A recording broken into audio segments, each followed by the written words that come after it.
जम्मू कश्मीर के पहलगाम में 22 अप्रैल को हुए आतंकी हमले ने पूरे देश को झकझोर दिया है। आतंकियों ने पर्यटकों पर धुआंधार गोलीबारी कर उन्हें दर्दनाक मौत दी। इस हमले में 28 लोगों की जान गई, जिनमें मध्य प्रदेश के इंदौर के रहने वाले 58 वर्षीय सुशील नथानियाल भी शामिल थे। सुशील अपनी पत्नी जेनिफर, 30 वर्षीय बेटी आकांक्षा और 21 वर्षीय बेटे ऑस्टिन के साथ पत्नी का जन्मदिन मनाने कश्मीर गए थे, लेकिन इस हमले में खुशहाल परिवार की छुट्टियां मातम में बदल गई। सुशील ने अपने परिवार को बचाने के लिए अपनी जान दे दी। पिछले 30-40 सालों में कभी भी पर्यटकों पे किसी प्रकार की किसी भी देश में इस तरीके की घटना नहीं हुई। इन कायरों ने वो भी करके दिखा दिया। धर्म का पूछ के कलमा पढ़ो, धर्म का पूछ के गोली मार देना, शरीर चेक करके कि खतना है कि नहीं हुआ है कि वो देख के गोली मारना, ये बताना है कि ये केवल धर्म विशेष को राहत दे के बाकी उसको मारना चाहता है। जैसा पहले भी विदित हो चुका है, वीडियो सामने आ चुका है। जब माननीय हमारे यशस्वी मुख्यमंत्री जी ने पूछा जेनिफर जी की क्या हुआ था बेटा, तो उसने बिड़कते हुए बताया कि जब सुशील इन लोगों को भगाया, सुशील ने इन लोगों को बचाने की कोशिश करी और वो खुद पकड़ा गया उस समय, तो उन्होंने घुटने के बल बिठा के उनसे पूछा कि आप कलमा पढ़ के तुम कलमा पढ़ के सुनाओ।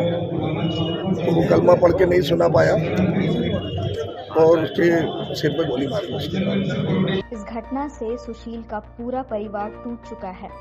सुशील का शव 23 अप्रैल को रात 9 बजे श्रीनगर से दिल्ली फिर इंदौर लाया गया। एयरपोर्ट पर मुख्यमंत्री मोहन यादव, मंत्री तुलसी सिलावट और स्थानीय नेता शव को श्रद्धांजलि देने पहुंचे। इंदौर शहर शोक में डूब गया है।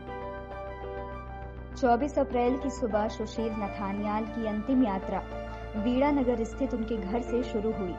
इस दौरान जेनिफर ताबूत से लिपटकर बार बार बेसुध हो रही थी। यह दृश्य देख हर आंख नम थी। परिवार, रिश्तेदार, सहकर्मी और पड़ोसी सुशील की मिलनसार स्वभाव को याद कर रो पड़े। सैकड़ों लोग उनकी अंतिम यात्रा में शामिल हुए।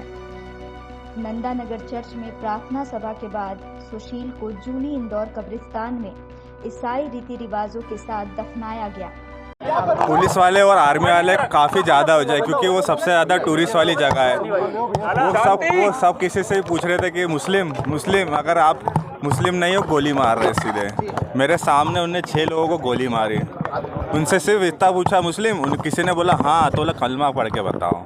और अगर कलमा भी पढ़ दी उसके बाद उसने बोला कि अपने नीचे के कपड़े खोल के बताओ।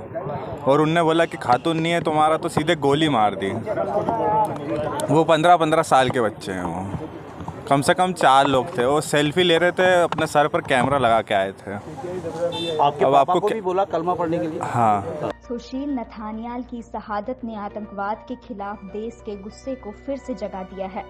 उनके परिवार ने सरकार से आतंकवादियों के खिलाफ सख्त कार्रवाई की मांग की है। सुशील नथानियाल की यादें उनके परिवार और इंदौर शहर के दिलों में हमेशा जिंदा रहेंगी।